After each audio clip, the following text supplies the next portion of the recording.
Я снова не знаю, это от кого, но мне доставили такую вкусняшку.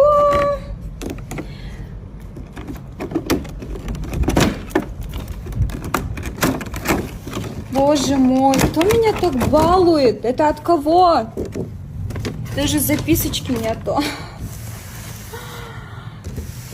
Классно.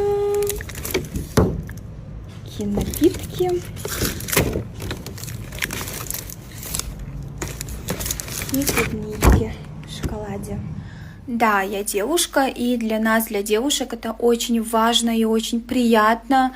Для нас главное — это внимание и забота. Но мне так стрёмно получать подарки от неизвестного человека, получать и не знать это от кого.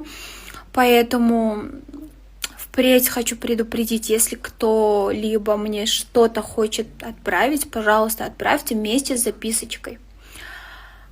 И я вообще даже не пробовала эту клубничку в шоколаде.